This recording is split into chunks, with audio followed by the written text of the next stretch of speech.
Isa na namang mapagpalang araw sa inyong lahat mga kares. So gumagawa ko ngayon ng yung pagbabasahan ng pare, yung ganito.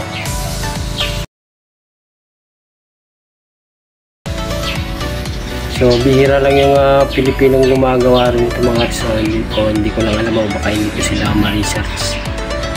So gagawa ko nito para may video naman ako about sa stand ng pagbabasahan ng libro ng pare. So, bihira lang kasi yung project na ganito, yung paggawa ng simbahan. So sinerte tayo at nagkaroon tayo ng project na maliit na chapel. So i-share ko lang sa inyo yung kung paano ko gagawin ito, hindi ko man po may pakita ng buo. So para lang magkaroon kayo ng idea. So magbibigay lang ako ng konting sukat kasi dalawa itong gagawin ko mga kares. So dalawa yung pinapagawa ni ma'am. So shout out kay Madam Yago. So Junita Yago, Madam. Siya yung pinaka-con ko sa ginagawang simbahan. Siya yung nagmamanage. So sa akin nagkatiwala yung project eh. So salamat kay Madam Yago. Nita Yago na lang. So bago ko simulan to mga kares, paki-subscribe naman po. So kahit bihira na yung nanonood sa channel ko, patuloy pa rin sa pagtaas ng aking subscriber. So salamat po. So paki-like na lang at mag-share po kayo, ay mag-comment kung gusto niyo mag-comment. So sa mga nagko-comment sa mga video ko, pasensya na po kayo kung hindi ko nare-replyan halos yung mga nagko-comment, lalo na sa mga sakalan news oil ko kasi hindi ko alam kung gagawa pa ako o hindi na. Dahil busy tayo sa trabaho. So kahit diretso yung trabaho, kinukulang pa rin. Kasi sumasabay yung mga ilaw, tubig sa pag-tuition ng anak ko.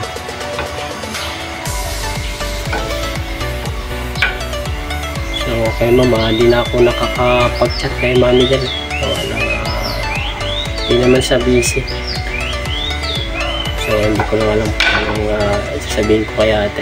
So kakamusta ko na lang o di kaya dito sa video ko, ate kamusta ka na, kaya ma'am Marceline Basco. So saka na ate kung hindi ako madalas na nagchat sa'yo. So ingat ka palagi. So yan, isa na natin.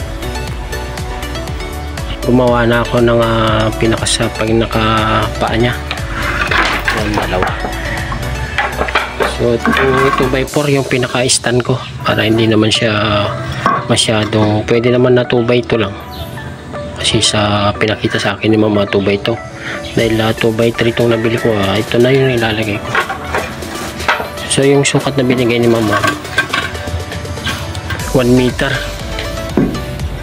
So yung isa 91. Dito siya kumuha ng pinakasukat sa pinakababa. Dito. Sa pinakababa. Yan. So yung isa, oops. So yung isa 90. So mga patak na 91. So dalawa ito. Yan yung isa. So yung gagawin ko, sabihin mo ng 1 meter at saka 90. Yan. So isang plywood yung binili ko mga kares, kaya gumawa din ako ng paglalagay ng amplifier tsaka speaker. So yung speaker ko pahaba, kaya ganito yung design ko. Dito ko ipapatayo yung speaker na gagawin ko. So sasabay ko sa pag naikabit ko, ipapakita ko kasi dahil ganito to. So yan. So sa ibabaw ilalagay yung speaker. So nilagyan ko na ng design. So dalawa. Okay na to.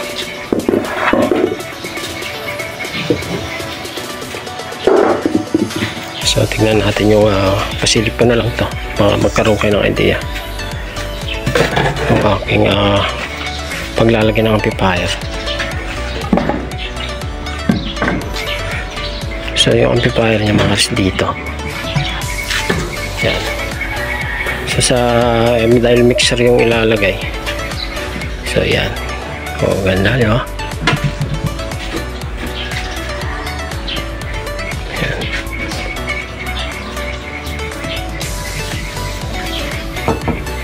Yan. Basta. So simula tayo sa paa. Yan.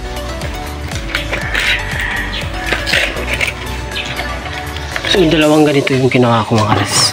So yung 3/4, tsaka pala mga kares 3/4 yung ginawa ko, ginamit kong plywood. So 3/4 naman rin. So ito diskarte ko to stone.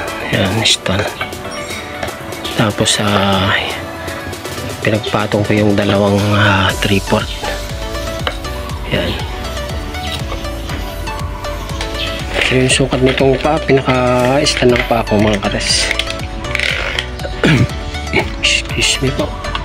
So 30 cm by 30 cm. So yung gitna niya, yan. So sabihin mo na 22.5. So parehas po yan. Nandun. Excuse me po. So dito sa gitna bubutasan ko itong mga res yan. Sa paglalagyan ng stand. Yun. Sa pinakababa kukuha ko ng 1x1 so para kumapal po ito pinaka side nya. Yan. 1x1 tsaka ko tatapalan ng liston na 1/2 by 2. Yan. So mamaya kita ko. So okay na itong paan natin. So sa pinakalamesa naman natin ng pare yung binigay na sukat na sa akin yung mga yan 41 41 cm. So yung taas nya 31 cm o 1 feet. Yan. So maglalagay tayo ng pinaka para hindi mahulog yung libro. So pwede rin gumamit ng 1x2. So ito langanin na 1, langanin na 3/4, langanin na 1/2. So pinulot ko lang po ito dyan sa tabi-tabi. Yan. Para hindi po mahulog yung libro. Tapos sa pinaka-lining niya lalagay tayo ng liston. Yan. Para hindi magtuklap. So yung paa niya pinaka-stand. Isang 100 tsaka isang 90 cm. So yan. Gawin na natin.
So ayan na, konti na lang. So maglalagay na lang tayo ng pinaka brace na may design dito sa silong.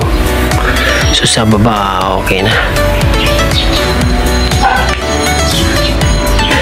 So pintura na lang.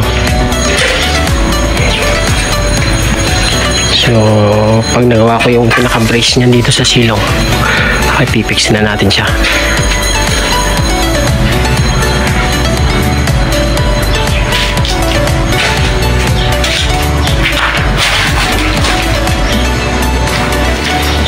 So isusunod ko yung pinaka mas maliit mga guys. Susunod na natin yung pinaka mas maliit dito. So ito yung 1 meter buhat dito sa dito pababa 1 meter. So yung susunod buhat dito 91.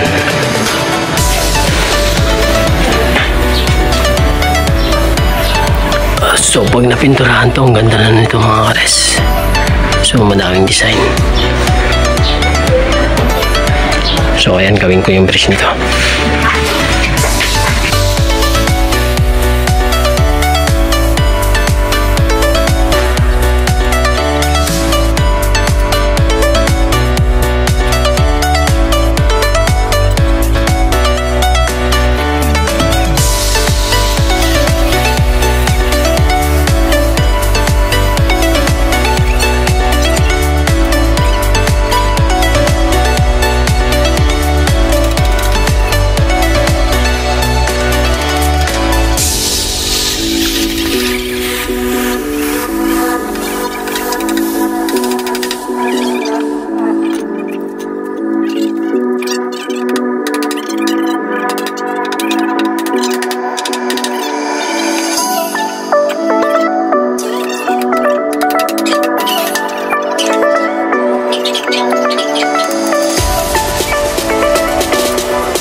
Yung pinaka nilagay kong simpleng brace nya.